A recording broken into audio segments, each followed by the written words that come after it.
Wow, building this model is like going back in time, man. It's like hot tub time machine, taking me back to the early 90s, 8 ladies, when all that crap trumpeter models came out and nothing fit, nothing was engineered, you know. Oh wait, it's 2013 and I'm building a brand new Bronco built in 2010. Not recommended, boys, not recommended. I've just spent the last 45 minutes building these two very simple looking little baskets. Well, at least on these drawings, most of the stuff is backwards, misnumbered. And these little boxes here, I've never seen such a lousy fit. These little rings right in there, literally are too high, so they have to be cut off so the backs will fit. These little nubs that are supposed to match into the side basket don't fit. They need to get cut off. So, yeah, not impressed. I have a lot of not impressed lately, but thankfully I've only got a couple of things left to do, and this piece of shit is all done, other than paint. I might swap the barrel out. I've got to build the snorkel yet and mount it to the back and mount the gun onto the turret, and then I can start painting this whore. Anyway, guys, it's coming along. I gotta go build a dragon kit, or maybe one of the good Tamiyas, or a trumpeter. These couple in a row have been just a real SOB to do. Alright guys, I hope Facility and Storm's having better luck with their Broncos. I knew I shouldn't have listened to that little bleep bleep bleep bleep bleep in the hobby store, and I should have taken the Hobby Boss instead of this one. Later, boys. Piece of crap's ready for paint. I don't think I've been this disgusted with the model since that last Bronco model I built, that Hungarian assault gun.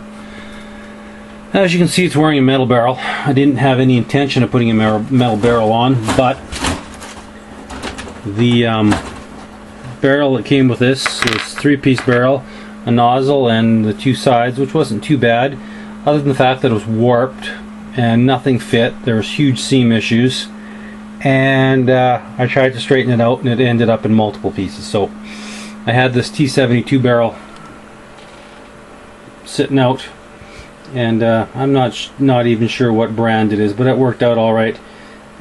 These side pieces are just a nightmare to put on, and I've still got the back jerry cans, gas cans to put on the external gas cans. I'm glad this kit's done. And would I recommend it? No. And at this point, I would probably tell you guys, from my experience with the Broncos, this is my 3rd Bronco kit. Give them a miss unless it's a subject you really, really want. I might take a chance on one more Bronco kit, and that's the Chaffee. I wouldn't mind to build the Korean model Chaffee. It's supposed to be good, but then again, I've heard that about other Bronco kits. Anyway, she's just about ready for primer. I've got the camouflage all done on it. I'm only moderately happy with it. I used some older white tack, and it didn't stick very well. We had some bleed through, so there's a few little spots like right there I gotta fill up. This is coming up a lot more olive on the film than it is. It's Tamiya XF5 and XF2 mixed together for the light green, and then XF1 and XF59 for the tan, and then 6769 for the black green. I don't like the camouflage scheme whatsoever on it. I'm not sure if I'm going to clean it up or not. A lot of overspray, a lot of freaking overspray on this thing. I should have known better to use some old white tack. It just didn't stick for me, and there's, like I said, a lot of overspray on it. But I'm thinking I may just leave it, and most of it will probably be weathered out by the time I get the weathering done on it. And that's going to be a little vignette. I've got one planned up for it. It's going to be just a simple little vignette, but it's going to be kind of cool. All right, guys, later. Well, we've got this pig painted and glossed. We got the decals going this morning. I kind of rushed it. Future fogged a bit with the decals, but it'll come back. Now the decals on this Bronco kit are just, well, they're as thick as paper. They're printed fairly nice and sharp, and the clear is nice and clear, but the decals themselves are so freaking thick. You're gonna have to break out the, I'm using Super Sol. This is the strongest decal solution I've got, and this discontinued polyscale is super strong. It'll strip paint, it's so strong. And that's what I've needed to try and get these decals even to start to conform to the panel lines. Like I said, they're printed nice and sharp and clear, but they are incredibly thick. They're stupid thick. It goes back to 1970, these decals. This must have been one of Bronco's early attempts at kits. I don't know.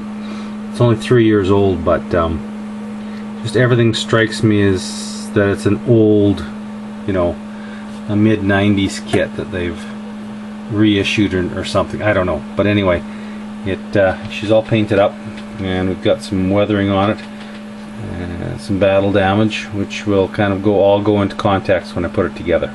So it's coming along, guys. Good day, and greetings from the Great White North.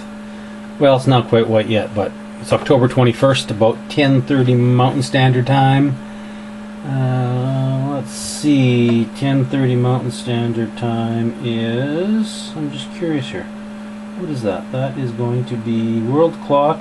It is now 5:25 a.m. in the UK, so all you early risers just be getting up and getting ready for work, and I haven't even sacked out yet. So there she be, boys. Not done yet, but we're getting there. We got her painted up with Tamiya paints, and every once in a while I just get a hell of a time with my Tamiya paints for going on. I think I put it on a little too dry. I was maybe a little bit too close, a little too far from the surface, and we got a real heavy sandpapery finish, a gritty finish on this. This only happens to me in Tamiya paints, and the tan didn't do it. The black, the dark green, and the medium green did. So whatever reason, I've got some rougher, coarser finish on it, but you know what, that's okay. And as you can see, let's see here, let's move some lighting over here a bit there. So as you can see, guys, yes, it has some damage.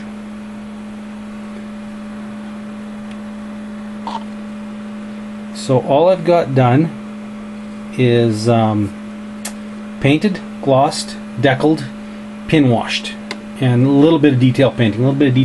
On that heavy 14.7 and some of the other things. There's not a lot of stuff to do on this. So I've got a really cool diorama plan for this. Just a little vignette, actually, guys. Just a little vignette. And think movies from the 80s remade in the 20s. And that's what this is going to get put in. So there's that metal barrel. It's not perfect, although it is nicely detailed. I like it. It finishes off the kit. And like I said, you know, some people have said this this Bronco has some size issues. Yeah, who knows? Who doesn't? What guy doesn't have size issues? I mean, really, when you get right down to it. But anyway, there she is. She's got the first coat of paint on. It's going to be heavily weathered.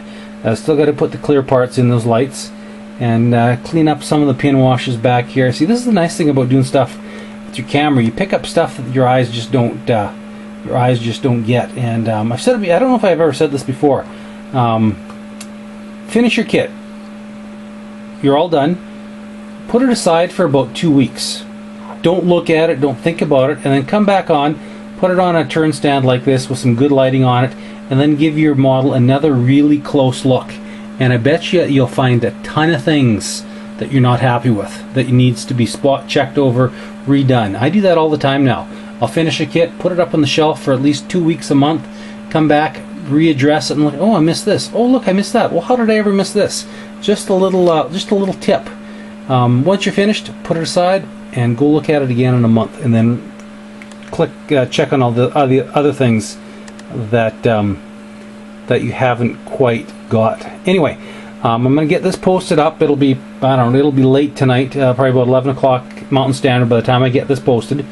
I've got a few other pieces, I don't know, probably about a 6-8 minute video update. But I'm heading out to the mountains tomorrow. I'm going to go do some deer hunting for a week, get some venison in the freezer. Yeah, I know, for all you rabbit hunters and rabbit lovers and vegetarians, well, some of us still like to go and get it ourselves. You know, until you stop buying supermarket meat, don't judge me. But I love the venison, and I love to supplement our freezer with it. So we'll go and get a couple here this month, and then go get a couple more here at the end of November, and stock up in the venison. But I will be taking my couple models along to build in the trailer and the camera, so I'll film some updates and we'll show you where I'm at and what I'm doing and out in the boonies.